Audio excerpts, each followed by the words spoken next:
Mahalo, Karina, and mahalo to HLA for inviting us here today. Very excited to present this presentation, but before we really start, I just want to introduce myself again. So aloha mai kako, o Kawena Komeiji, no Nuʻuanu, Kona Oʻahu maiau, no Waialua and Koʻolauloa kuʻuahana I keia manawa, noho wau ma Honouliuli ʻEwa Oʻahu, koko keʻi ke awa o ka iho palaʻai, he awa I mālama ia e ka puhi o Laumeki. So aloha mai kako, my name is Kawena and I am the Hawaiʻi-Pacific Resources Librarian at the University of Hawaiʻi West Oʻahu. I come from Nuʻuanu, but I currently live in Honouliuli ʻEwa, and my family comes from Waialua and Koʻolauloa moku. Aloha nui kako, no Mānoa Oʻahu keia, no Oʻahu hoʻi koʻonohiona kai hoʻi ke lā. He mea pula keia no wa'ahila, ke manawa he limahana wau no ka moku kalani ma ke kulanui o Hawaiʻi ma Mānoa. Aloha everyone, I am currently living in Honouliuli, colonially known as Hawaii Kai. My grandparents bought their house out there and my parents live there now. So I'm happy to be living back with our ohana back in Honouliuli. I think it's important to share that I am a mea hula, a hula practitioner. I dance for a kapua hula o Kauanui o Wa'ahila. My family has been practicing hula for 7 going on 8 generations now. So it's something that I like to share because it's a major part of my identity. I'm also currently the librarian at Kumu, the Center for Hawaiian Studies at Mānoa. Mahalo everyone for bringing us here today. We're really excited. And I saw your note that I'm breaking up a little. I think it's the internet. I don't know if it's like, because it's a Saturday and like nobody's working or something, but I've had comments like that before. So I apologize in advance if it gets a little shaky. Yeah, you can just yell at me to talk again or something. And Kawena and I will share the recording to our slides after. Mahalo everyone for coming today. So the title for our presentation today is Ke Kumu, Sources of Knowledge. Throughout our discussion, Kawena and I will liken our relationship to wai, or water, with that to ike, or knowledge. So we start here today with he mele no kane. As is customary when engaging with Hawaiian knowledge, Kawena and I will use mele and olelo no eo to convey multiple meanings throughout our presentation. So he mele no kane is a poem or chant or song for kane, kane being one of the 4 major male akua for Hawaii. And so as I present this mele, you'll see photos of the many water forms of kane. I encourage you to look at those photos and think about how an understanding that these phenomena are manifestations of kane, how that understanding might affect how you relate to said phenomena. So ia no he mele no kane. He ui, he ni no. E ui a koa no ia oe, ai he a koe a kane. Ai ka hikina ka la puka I hae. Ai laila koe a kane. E ui a koa no ia oe, ai he a koe a kane. Ai ka lana ka la, I ka pai o pua I ke kai. E a mai ana o ni hoa ma ka mole mai o le hua. Ai laila koe a kane. E ui a koa no ia oe he a koe a kane. Ai ke kuahiwi, ke kualono, ke awawa, ke kahawai. Ai laila koe a kane. E ui a koa no ia oe he a koe a kane. Ai kai, I ka moana, I ke kualau, ke ānuenue, I ka puanohu, I ka ua koko, I ka ālawalawa. Ai laila koe a kane. E ui a koa no ia oe he a koe a kane. Ai luna koe a kane. I ke auli, I ke ao ele, ke ao pano, ke ao polohua, me a kane la e. Ai laila koe a kane. E ui a koa no ia oe he a koe a kane. Ai lalo, I ka honua, I ka wai hu, I ka wai kau a kane me kanaloa. He wai puna, he wai e inu, he wai e mana, he wai e ola no, yeah? So what does this mele tell us? What are the lessons that we can learn from this mele beyond pretty pictures of water? Well, it's clear that kane is everywhere. Light is everywhere. Kane is in the sun. Kane is in the rain. Kane is in the spring. And kane there is the kua of life-giving forces, right? It is kane who can breathe life into kanaka, into people, into humans. And as an akua, kane is honored. and respect it. So understanding that wai is a manifestation of Kane helps us to better understand the purpose and function of wai. Like Kane, wai is important, fundamental, and sacred. And so we present this ʻōlelo no ʻea to you folks. Ina lapo ke kumu wai e hoia na kalako I ke kai. So what this is saying is if the water source is dirty, that dirty water is going to flow throughout our ahupua'a all the way out to our sea and essentially poisoning or dirting everything in its path. And so just a very, very, very brief history of water diversion in Ko Hawaii Pai ʻāina or the Hawaiian Islands. So with the influx of foreigners coming to Hawaii comes a higher demand for water. So in 1893, Kumu Oʻahu actually issues a law to ensure that water will be equally accessed by everybody. So water is a human right. It's a basic necessity. So it needs to be, no one person will own that water. Fast forward a few years when the sugar plantation starts coming up, we know that sugar is a very thirsty plant. And so the plantation owners actually begin to pressure the Hawaiian Kingdom and the Hawaiian legislature to start passing laws in their favor to support their plantations. And eventually they get what they want, and streams and waters are diverted to support sugarcane. So, and at one point, Alexander and Baldwin was actually using about 132 million gallons a day. So, and that's just one single plantation on Maui. So you can imagine with all these plantations on different islands spread across the islands, how much water sugar plantations were actually using. So if you can imagine too that you and your ohana have been living on this piece of land for generations, you've had your lo'ikalo for generations, and suddenly everything starts drying up. So you no longer have your lo'i, your food source is now dried up.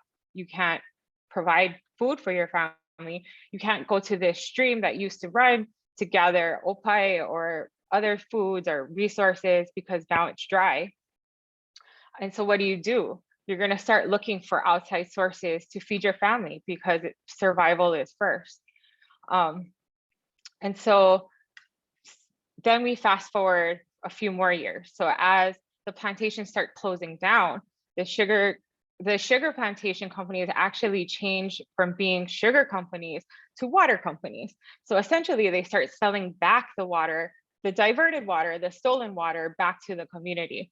And so over the span of a little over 100 years, we see water go from being a basic human right to becoming a commodity, and a commodity that mostly benefits foreign business interests. And so essentially water diversion becomes profit for Haole. And so if you live on Oʻahu, this is actually how we get our water.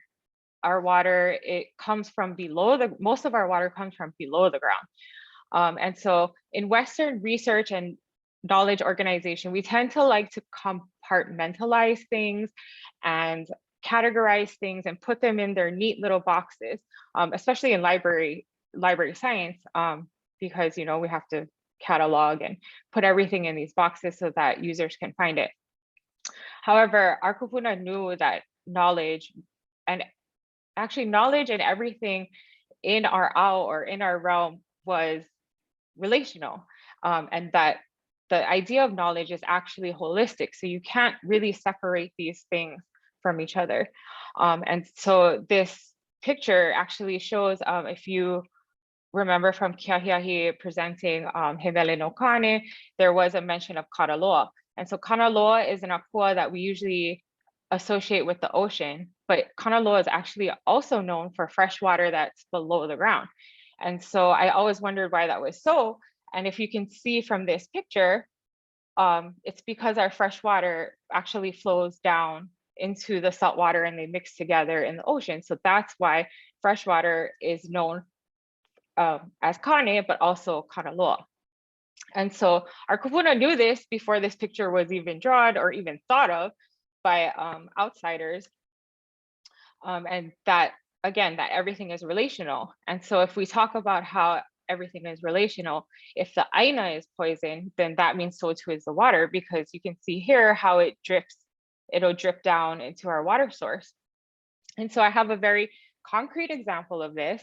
When my husband and I moved out here to Honouliuli, we started noticing this like white residue buildup in like our dish racks. It's got so bad in our kitchen sink that we had to like soak it in vinegar to like break up all that buildup. And so I attended a presentation by Ernie Lau of the Board of Water Supply, and he actually talked specifically about our moku and our ahupua'a. And because of the agriculture lands in the area up in Kumu and down here in ʻEwa, the pesticides from those farms have actually seeped into the water sources here in Honouliuli. So because of that, they have to treat our water. And so that's why there's so much buildup. So if you live in Kapolei or ʻEwa, you'll probably see this same buildup in your water as well. Which leads me to the biggest water crisis, I think, maybe in all of Hawaii's history. This is Kapukaki, or the Red Hill fuel tank leaks. If you have not heard about this, I really strongly recommend that you do your research and look into this. This is a huge threat to our water supply here on Oʻahu. So basically they built these fuel tanks in World War II that were only 100 feet above our main aquifer here on Oʻahu. And these tanks have been leaking since at least 2014, but last year, May through December, was the biggest leak yet, to the point where people were starting to taste and smell fuel in their water, which led the Board of Water Supply to take shafts offline and affected the entire water supply on Oʻahu, because now those shafts that used to serve from Halawa all the way to Mauna Loa or Hawaii Kona moku, are now offline, and they've been having to draw water from wells that service other places on Oʻahu. So if you're living in Kona moku right now, you probably are getting your water from us here in ʻEwa or Waianae or Waialua, Koʻolauloa side, but your current shafts are offline. And so what are the results that we've been seeing? We're actually living this right now. So as some of you may know, a lot of the military families down at Pearl Harbor have had to have become ill because they didn't know that there was fuel in their water. They've been drinking this water. They've been giving the water to their kids, to their animals. They've been cooking with this water, doing laundry with this water. So now they're starting to see physical effects of drinking poison water. There's also mental health effects where, there's parents who feel so guilty about giving this water to their kids, even though they had nothing to do with it. They didn't know.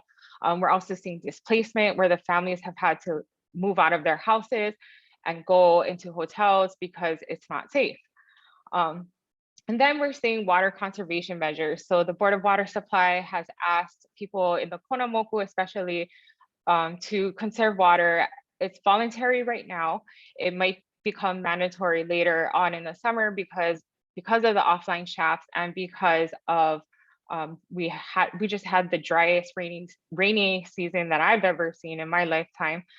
And I think it's important to point out here that while the rest of us are being asked to conserve water, the military on Oʻahu continues to overdraw their water by 1 million gallons per day.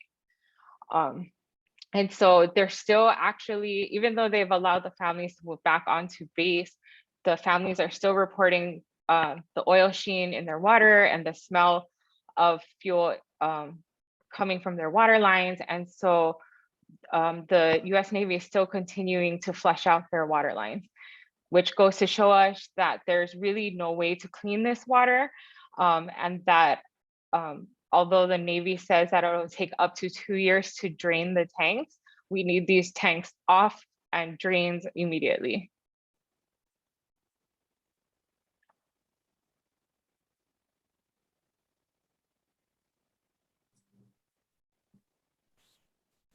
So I think what Kawena is talking about here is a misalignment of worldviews. One of the things that she's talking about here is a misalignment of worldviews, right? There's a misalignment between a kuanaʻike Hawaiʻi or a Hawaiian worldview of managing resources and an imposer, an imperialist, a colonialistic worldview of managing resources. Kawena, real quick, can I ask you maybe it's like, for some reason I can't advance the slides.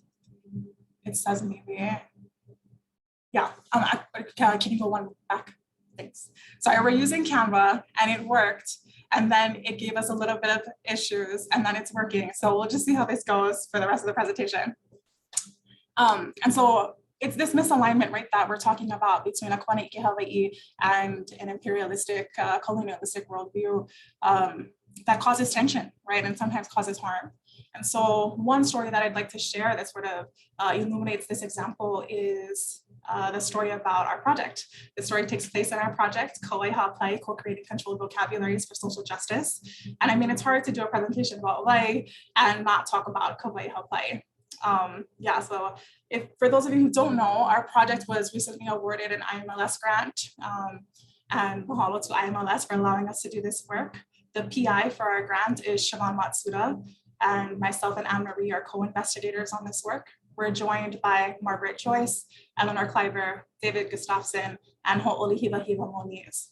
And so the purpose of our project, Kauai Hapai, is in the title. Siobhan's work has really forefronted the necessity for organization systems that align with Ike Hawaii and Olelo Hawaii vocabularies that better represent our practices and protocols. Mahalo to Ritheimer, Dr. Riff, mahalo for giving a shout out to Na Hawaii Miloa and to this work about host culture and how we can better manage our collections in ways that better align with kuanaʻike Hawaii, with Hawaiian worldviews. Jay said, I see your note about captions. Let me try changing my microphone and see if this works. Might sound a little, okay. So my story about our project and about a misalignment of worldviews, it's actually about our project URL that you see here on the screen, www.hawaii.edu/kauaihapai. So last year I emailed ITS asking for an area on the hawaii.edu domain for our project. And so I suggested this URL, right? hawaii.edu/ the name of our project, Kauai Hapai. Next slide. So ITS wrote back after I asked for the URL, and they said that the web content coordinator would not approve that suggestion.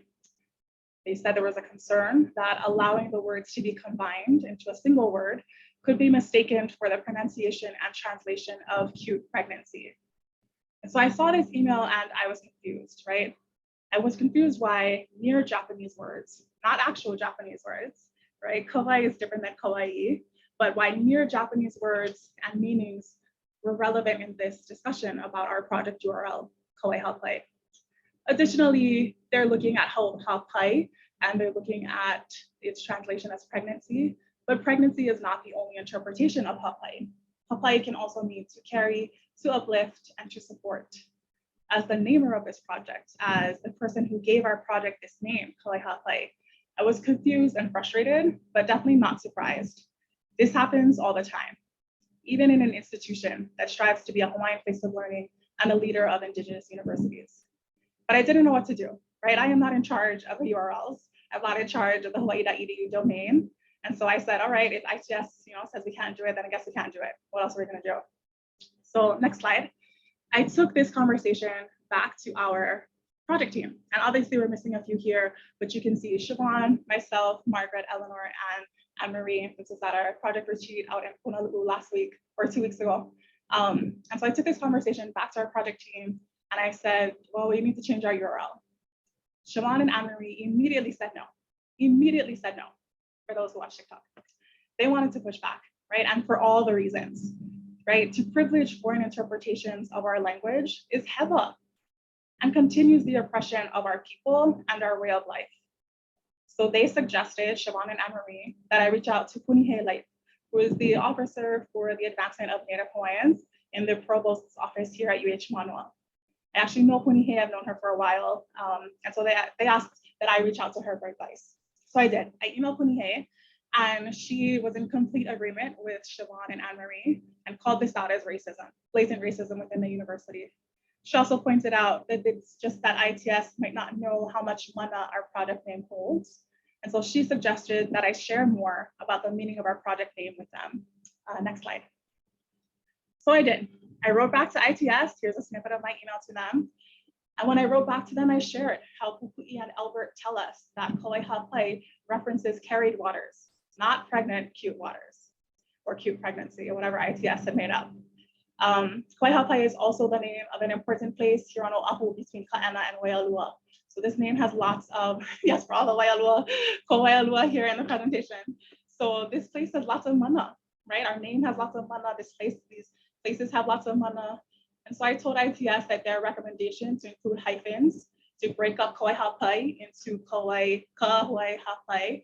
I told them that that recommendation was limiting and antithetical to the goals of our project, which center around inclusivity and multiplicity. ITS wrote back and said, mahalo, your URL has been approved. Anyways, next slide. And so I share this story because it reminds me of the great potential that we have within us, right? The ITS conversations illuminated a few things for me. One, to trust your instincts, to follow your instincts. If you're doing something in Pono, it could never be Hewa, right? But something that started in Hewa can never be Pono. So really trying to listen to the reasons and intentions that you put into something. And I knew that our intentions and our name were good and were reflective of the goals of our project and the goals of our communities, right? The other lesson I learned is not to make yourself small, right? Just because ITS says something doesn't mean that you just have to say yes. And another lesson I learned is to use your mana to uplift others, right?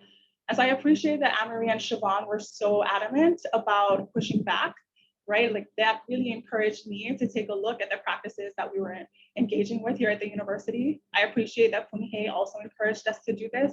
I think their mana definitely lifted me up and taught me, to just really stand my ground and to stand in the mana of our kupuna. Today it's so difficult to be indigenous and to be native in colonized lands. And we're not talking about what it's like in 1800 or in 1900. Today is 2022, and these are the struggles that we continue with. And so these lessons, right, are sort of represented in this Olelo No'eau here. We are containers of living waters. We are containers of Kane's living waters. We are containers of energy. We are containers of life. We ourselves are containers of potential. We are containers of mana. Next slide. So like Wai, we are also Kane. And if Kane is Wai and we are Kane, next slide, then we are also Wai. And I say this not only for Kanaka, but for all of us here today in our profession. Next slide. Pukui and Albert tell us that the translation for library is Hale Wai Hona Puke. Wai Hona Puke, right? Wai Hona here being a space for collections and materials. Remember that we are caretakers of these waihona. We are caretakers of living waters. We are caretakers of energy. We are caretakers of life. We are caretakers of potential, and we are caretakers of mana. And this is the lesson that Kawena and I want to illuminate here today. So this is probably one of my favorite Olelo No'eau. It's Hanini Kawaia Kulani Hakoi. So Kulani Hakoi is a place up in the Lani. It's where some of the akua live. And so when the water of Kulani Hakoi overflows, that means that it's raining. And so I think this Olelo No'eau really leads into how does ʻIke Hawaii relate to Wai. So as I mentioned earlier in my other section about water being diverted, taken from Kanaka, in that same way, so has our knowledge, language, culture, traditions, history been taken and diverted by Haole for profit and prestige. Meanwhile, our kupuna, like my grandparents' generation, my great-grandparents' generation, they were shamed and they were punished for the very same things that Haole are actually still continue to profit off of. I think one clear example, and Kiahiahi, correct me if I'm wrong, but I think one clear example is hula. Like hula went from being a knowledge preservation organization system, storytelling system, to becoming a source of entertainment and a source of profit for not Native Hawaiians, but for other people. And so, and we still see that today, right? There's still luau advertisements, and we see that, oh, come see this free hula show on the streets of Waikiki. And that's a way to get people to go shopping into their shopping centers. And so what we see is that kanaka have been cut off from our culture, our language, our histories, our traditions, which results then in a disconnection from our ʻāina, from our wai, our pilina, or our relationship to these things have been severed, and which leads us into displacement, houselessness, homelessness.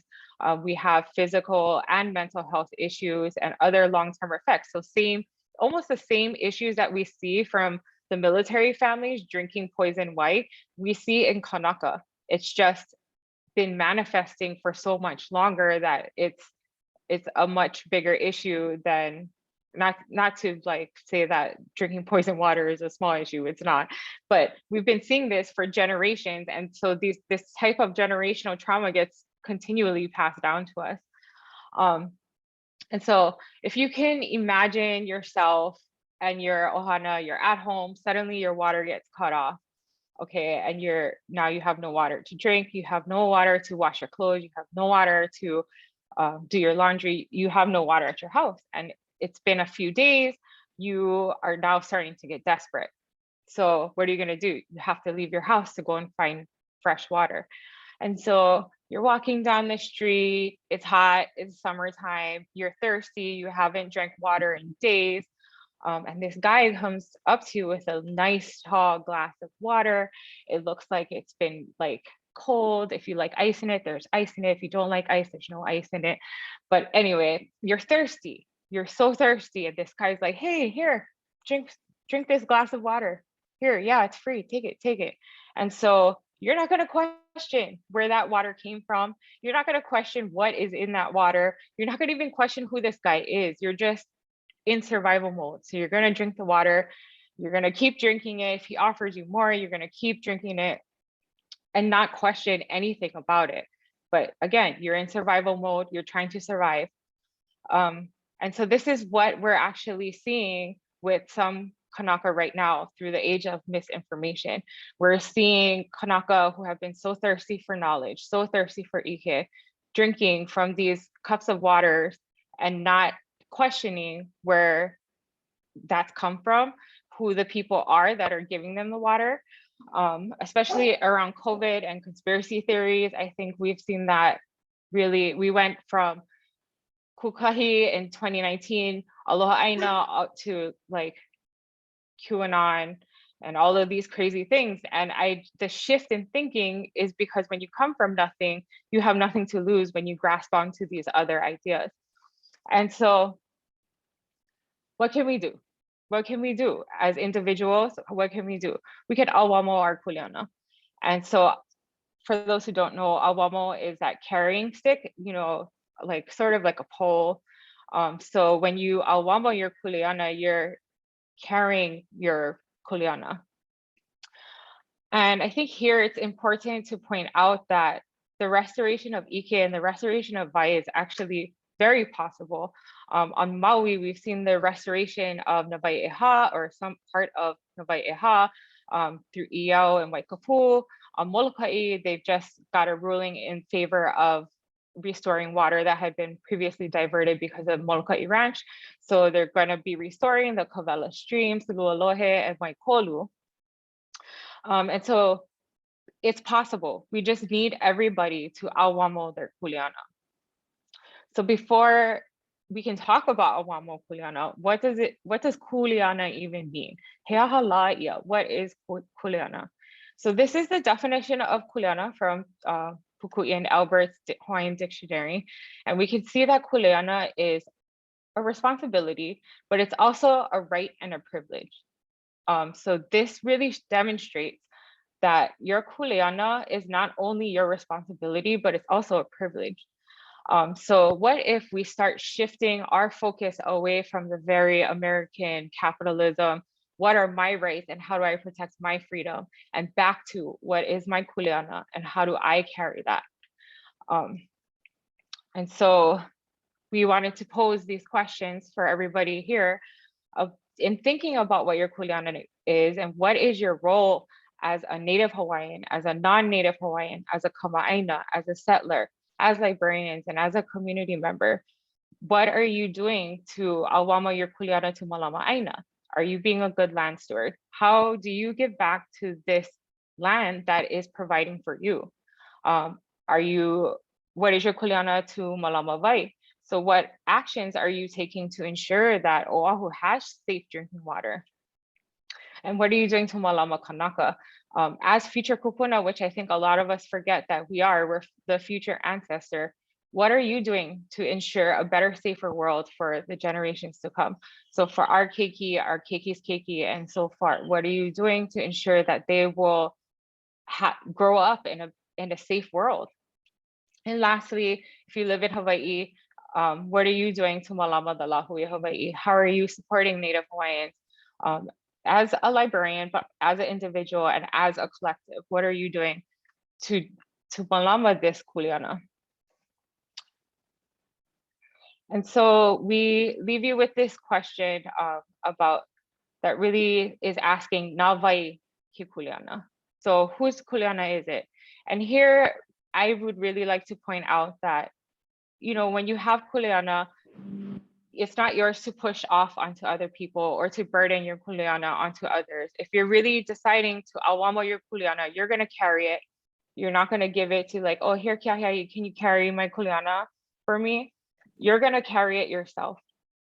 And I think at this point too, it's also very important to point out that taking no action, staying neutral and silent is an action. And it's not been one that's very helpful for really anybody. And so again, to go back, think about these questions as settlers on this ʻāina, as indigenous to this ʻāina. And if you don't live in Hawaii, what are you doing in the spaces that you're occupying? And how are you supporting all the things that are and all the people who are taking care of you? You want to add anything, Kiahia, Yvonne? I mahalo kabaka for the framework that you provided, right? I think people look at malama and like when I see malama, I think Jerry Santos and the Board of Water Supply commercial. It's a banger. That's a banger. Totally, he needs to make that a full song. But it's so easy to look at this word malama and see it commercialized and see it diminished from the words that our kupuna intended it to mean. Remember that our words have big meanings, right? And our words have such precious weight to them. Now, malama means to care for, malama means to save, malama means to rejuvenate. And all of these things help us to better understand our relationship to these aspects that you pointed out, right? What does it mean to malama aina? What does it mean to malama vai? What does it mean to malama kanaka? What does it mean to malama lāhui Hawaii? And so considering this framework, I wanted to pose a question to you. Sure. I'm going to borrow Jenny's question from earlier, and I'm going to ask you, where do you see Hawaiian librarianship in 100 years? In a very ideal world where all the kuleana is being awamod, you know, and things have really been set pono again, I see Hawaii librarianship in that we won't even have to give presentations like this anymore. That everything will just become like Ike Hawaii, Olalo Hawaii, and just Mo'omeheo Hawaii will become so normalized that we won't have to do these types of presentations. We won't have to tell people about, oh, did you know that kuleana is your right and privilege and responsibility? It'll just become so normalized and so entrenched in our everyday lives that we won't have to think about these kinds of things. And so I think in terms of Hawaiian librarianship, I don't want to say that it won't be a thing, but I just want it to become so normalized that it's not an oddity, I guess. And it's sort of going back to the presentation previous to us, talking about how do we do these kinds of things? How do we get marginalized communities into library work? How do we get Indigenous people into library work? And so I think that's where I would like to go with that. Te ahako mana'o. I echo everything that you said. And I'm reflecting on something that you've shared with me earlier about how as Hawaiian librarians, don't take off our library hat, right? Like we wear our library hat with all of our other hats, right? We're wearing the library hat that's blue. We're wearing the ohana hat that's red. We're wearing the, you know what I mean? Like we're wearing the hat, you know what I mean? Like the malamaina hat, right?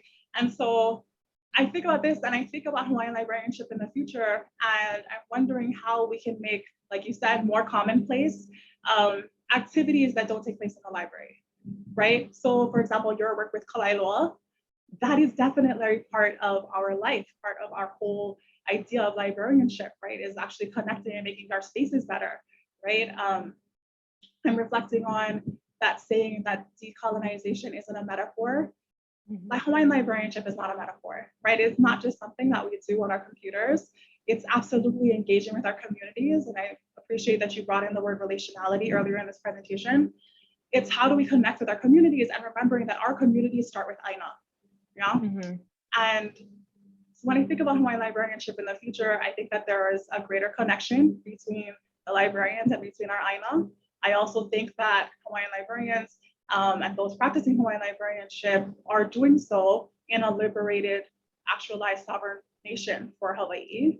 I also think, right, I think about my dad, and I think about how he didn't have the privilege, right? Our parents' generation didn't have the privilege to learn ʻōlelo Hawaii in school, didn't have the privilege to grow up with a strong sense of Hawaiian identity, didn't have the privilege to perform and to grow into their practices because they didn't have time, right? Or because it wasn't something where you could find teachers for, right?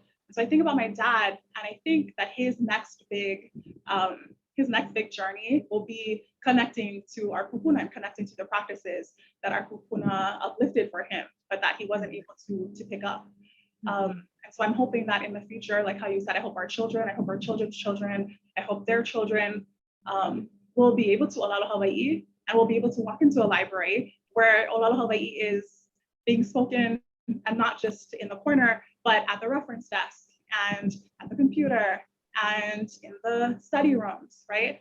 I hope that our children and our children's children and their children can go into a library where ʻōlelo Hawaii is flourishing, where ʻike Hawaii is flourishing, where the practices of our kupuna are flourishing. Remember too that those come with loina, right? That it isn't just, I'm going to say this word, but it's, I say this word and I know all of the intentions and uses and protocols of using this word. That's topic. No, ka koʻopiha, I think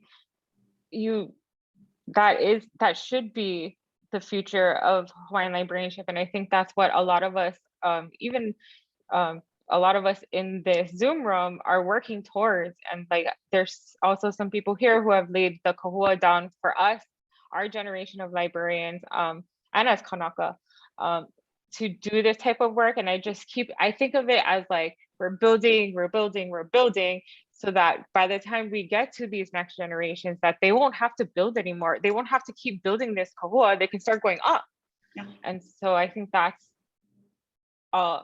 despite all our differences as people and as even Kanaka within ourselves, I think that's our common goal, is to uplift each other and to uplift the next generation. I have a question for you, but I'm just going to reflect really quickly on what you said about building up. You know, I think about the work that Papakilo and the work that Kuakia's projects have done around digitizing Hawaiian language newspapers and making them so much more accessible.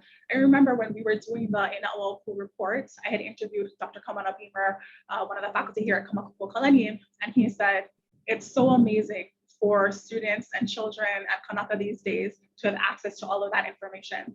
He said, I didn't have access to that when I was in school. He said, and because of that, their research should be so much better, right? So it's what you're talking about. It's just providing opportunities for our Kanaka, for our lāhui, for our ohana to advance in all the areas. I have a more immediate question for you that brings it back a little closer than 100 years. what do you see for the future of yourself? Oh.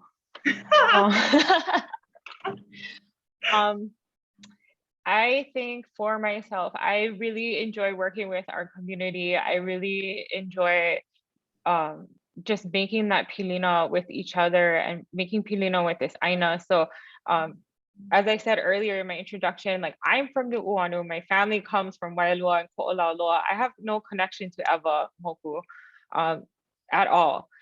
But when I started working at West Oʻahu, I really took it upon myself to do my own research and to figure out like, okay, how can I best serve this ʻāina and how can I best serve this community? And so throughout my years, you know, I've been able to make relationships both with to knowledge, but also with people who have then led me to knowledge and led me to opportunities. And so that's something that I really enjoy. And I hope that in the future I can also continue with. I've also made pilina to people in Waianae because our campus also serves mostly ʻEwa and Waianae moku. And so I think that that would be my hope for the future, that I can continue to make these pilina and I can continue to uplift and paipai people to seek knowledge and to really question where some of these informations are coming from. And so what about you, Keahiahi? Where do you see yourself? I'm hoping that in my professional lifetime that we do create the KOS and that the knowledge organization system, the Hawaii, the kuanaʻike Hawaii knowledge organization system is installed in our major collections. I think it's such a travesty and so devastating to not be able to access collections that are made, right? Mm-hmm. So I hope that in my professional lifetime, the KOS is here. I also hope that we as Kanaka librarians can articulate our worldviews and how they affect our practice in more pa'a ways.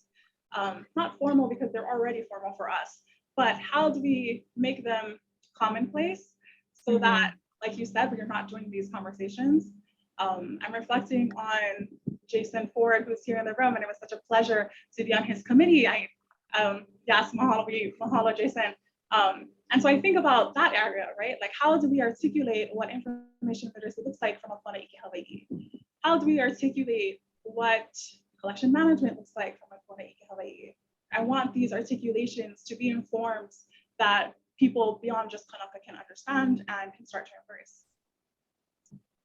I think you've mentioned sort of something that's important as Hawaiian librarians, that our work doesn't end just in the library and our work doesn't occur just in the library, right? Like sometimes our work as librarians look like going to community work days and like going to these, you know, to our local schools, going to our charter schools. It looks different than other types of librarianship where you do your job in your collection, you go home, you take your hat off and your po.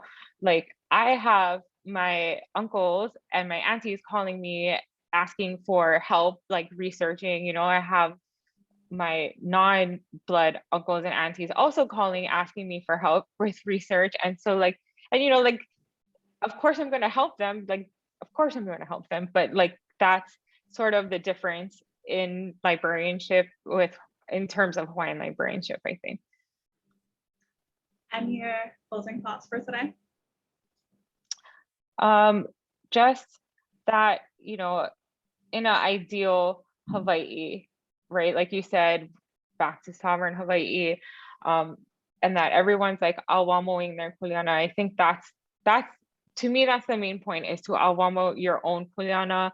A lot of times, and this is not a complaint, this is just reality. A lot of Indigenous or Hawaiian librarians get so overburdened and so tasked with other people's kuleana that because people are scared to engage or scared to, you know, do something about it. But, you know, we're all librarians here. We all know how to do our own research. We all know how to do these things. So I really encourage everybody to do your research, to ask your questions and not try to overburden the people who are doing the legwork.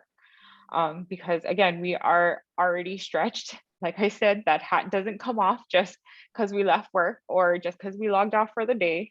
It continues. And so to have everybody help with that and to help carry their own load would be amazing. Yeah. And my closing thought for today is twofold. First, I appreciate what you said about how like this is not complaining. Like this is what it is, right? Like I hope in our presentation we pulled back the curtain to show a little bit more about what Hawaiian librarianship is. Hawaiian librarianship is not something like magical and ooh, you know what I mean? It isn't tokenized, right? It's like real, like this is the real work that we're doing. So I hope that is the point that came across. And lastly, I just want to follow HLA for inviting Kawena and I to offer the keynote. I haven't been in my HLA member long, but I appreciate that they gave space for Hawaiian voices. I don't know how many times previously that's been that's happened. And so I appreciate Kawena and Jenny's invitation to be able to share a little bit more about our work today. Mahalo. Thank you so much, Keahiahi and Kawena. We had a question that came in, if you don't mind. It's okay, so it's an anonymous question, but here you present. Oh, sorry, I'll turn on my camera too, so I'm not talking photo. Okay, you present a great comparison of drinking dirty water and consuming false/invalid media. How do you envision the process of flushing out the bad water and instilling better developed media literacy skills for Hawaii's people today? I think for me, at least, that's providing these access ways. You know, like if we look at it like a stream, right? And like there's all these, you know, after flash floods, there's all these logs and like all this junk that's blocking the water path, right? And so if I think of it, if I look at the restoration of ʻike or even just information, if I look at it in that way, you know, I cannot clean up all those logs by myself. Like I need help, you know, I cannot carry all these logs by myself. And so I think by everybody sort of helping to provide these access ways, helping to pull away these logs and all this junk, that's how we can sort of battle the misinformation, which is so prevalent here in Hawaii. And so, yeah, I don't know, Keahiahi, maybe have something else.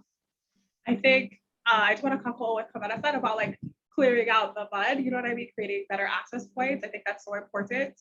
And I think it's also right, like as a mahi'ai or as a lawai'a, you have this deep understanding and very like intimate connection with ʻāina, right? You know what kind of water is flowing, where the water comes from, what that water is good for. And I think we need to do the same with kalaka, with our information, right? Like we need to understand our information sources. We need to understand the impacts of, not impact, I'm thinking about Eleanor Cliver about impact of teeth. We need to understand the outcomes, right, of our work. And so again, I know I mentioned Jason earlier, and I told me to embarrass him that I'm thinking about Jason's work around like it's just information literacy and how we can build these skills. Oh, I agree with that 100%. Thank you for sharing. And I think it's a job that we all have to come together to do about battling misinformation. And it's gotten so much worse. I remember just even in our lives when we're thinking about the future and like generations, but just from when I was a child to now, and the explosion of misinformation out in the world, and how different we have to really be careful and considerate. But we're just so thankful. Someone also go ahead. Sorry, I just want to say one more thing, Jenny, you know, reminding me that not all information is ready for everyone. Not everyone is ready for all information. So in addition to the access points and the skills, I think it's also including protections, right? Like at what age do we teach children about sovereignty? At what age do we teach our kanaka about the outcomes of racism, right? So I think Poe Hawaii had the hello system, or the training system. Your kumu knew when you're ready for the next step, when you're ready for the next phase. And I think that's something that we could really benefit from, is thinking about how to provide safeguards and protections for people who may not be ready. No, I love that too. And the developmental steps about when people are ready. And then, you know, it also brought up a conversation outside, but just about how we meet people where they're at too, right? So like sometimes we're doing our educational work as librarians, but sometimes we have to meet people where they're at And we hope we're bringing people up. Like I was thinking about what you said, Kawena, about your building and your uplifting. And, you know, some people might not want to be uplifted just yet, and trying to find those opportunities where you can share the information and make that positive difference and constructive difference, but also remembering to meet people where they're at as well. But thank you. We put in the chat that folks, we do have some time for Q&A. So if you have some, please put it in. Oh, someone had a wonderful comment. Oh, that was Andrew. I think you can see it. I think we heard interesting talk about allies and allyship in the recent BLM discussion. Yes, I think NHIL can help inform us of how we can help and support your discoveries and actions. Thanks, Andrew, for that comment. But folks, do you have, if anyone, this is the time to invite you to ask your questions. They're here. They're not leaving us yet, so it'd be so wonderful if you have any questions for Keahiahi and Kawena. Oh, Kikilani, you have a question. Hi, aloha. Hi, Auntie. Hi, guys. Oh, unbelievable presentation. Mahalo nui. Mahalo nui for all your work. I kind of want to go back to the, well, Andrew had mentioned about allies, and I think the question is how we as librarians, as a collective group, can support Na Hawaiʻi Miloa's mission. Okay. And I think, of course, like one way is to provide the space, like, you know, with this spring meeting. So mahalo for that. I think the other thing too is, and mahalo to the LIS program, because I have to be honest with you, I've seen the expansion of Native Hawaiians in the profession. I think that definitely is one way to support the mission, because as Kawena mentioned, we can't do it ourselves. Yeah, we have to be able to work together. And I think that another thing too is I want the LIS program to really look at securing funding. And I really see a Laura Bush grant in this, because, you know, looking at how do we support our librarians who are in the field, who have been in the field, right? And with all the changes in the library profession, how do we make sure that we are always current, right? Because currency, right, for us is an important factor. And so I feel that needs to be, that's something the LIS program should really look at, and possibly HLA maybe could do a survey to our members to find out what do they want? What is it that they would like to see for themselves for professional development or continuing education? Okay, now I'm going to connect it to Nell. All right. And the thing is, I remember Charisse, which we had a discussion, and she was telling me, Auntie Keiki, you know, we need to make sure that new librarians that are not here, not from here, have no prior knowledge of our Hawaiian history, are privy to the fact of what is valuable, yeah, vai, right? What is the valuable? When I'm talking valuable, I'm looking at Hawaiian collections. Because she told me that they were just throwing stuff away because they had no prior knowledge of the importance or the value of that particular resource book. And so that's something that I feel would be a support for Nell, and if we can do that as a collective group, and I saw Stacey Aldrich on here earlier, I hope she's still here, because really it's about us all working together to make sure that all of us as professionals are informed when it comes to ʻike Hawaii. Yeah, and, but yeah. Mahalo you two for your presentation this morning. You guys look very ʻui this morning. I was thinking, oh, they look so ʻui. Mahalo, Auntie. Mahalo. I want to talk about NIL a little bit, right? And actually, I'm gonna ask Kawena to talk about NIL a little bit and just sort of talk about like where NIL started and what you folks envisioned for that.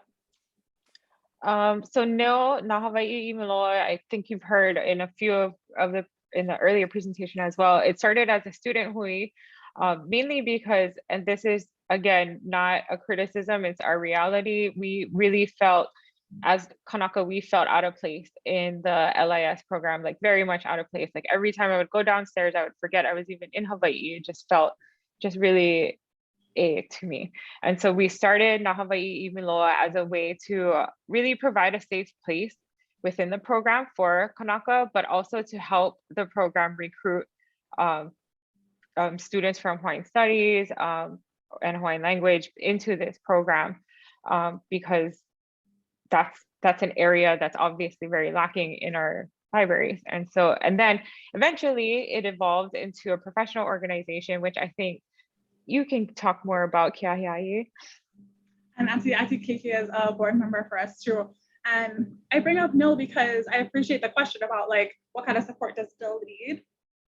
It's, I think it's similar to what happens as a student group, right? There were people who were driven and passionate about creating that, but there were hurdles in creating it. And I think the professional organization is seeing something similar. There are people who are passionate about this work, but now the hurdles seem either more plentiful or bigger. It's part of it is personnel, right? Like we want this organization to exist. We want this organization to do good work. But like Kawena had stated, we're doing work lots of other places too. And we just haven't had space and time and energy to dedicate to forming the organization in the way that we want it to run. So as far as support, it's what we've been talking about, right? Recruitment of Native Hawaiians into this field, and that includes an expansion of what the access points are for the field. That makes a lot of sense. There was a question that came in the chat that's directly related to this about, you know, what is your biggest barrier? What is your next hurdle that needs attacking? And as part of that, what you're just talking about right now is the access points and bringing people in and sharing the burden, because you guys are stretched everywhere. Is that one of the biggest barriers, or are there others that could answer Aloha's question? I'll just start really quick and say that there are lots, and we're trying to do all of them at one time, which is maybe why it's slow, but that's fine, right? Like slow progress is still progress. And slow progress means that you're doing it thoughtfully. So recruitment of Kanaka into the field is definitely one area that we're working on. And again, like the work that we're doing with the KOS is also something that seems immediate, right? Like we need to get these, we need to provide access to our materials. I also agree with Kiahiai, and I would also say that, yeah, it feels like slow progress because we're stretched so thin, because we're doing work in so many different places. And, you know, we're only like, I'm only one person, I can only do so much. And I think that it's, you know, we're very close to burnout, I would say, if not already there. And I know a lot of us in the library field can definitely attest to that. But yeah, I think if we all are able to support more and like, because, you know, in addition to all these things we do as Hawaiian librarians or whatever, Hawaii-Pacific Resources Librarians, we're also doing the same other things. Like we're still serving on these committees that have like nothing to do with our jobs or our things. We're still doing all these other busy works because we have to, especially in the university, we have to do these things for, you know, all your tenure, your promotions and all of that. And so it's just, you can see already how like it's already getting very heavy. And so I think that's just the biggest hurdle is we just need people to help us pull away the mud and the the logs because we are tired. We just have so much information in the chat that everyone's saying thank you for sharing your time. And we're so grateful that you were able to spend time with us today and lift up our consciousness of your experience and all the great work that you're doing in our community.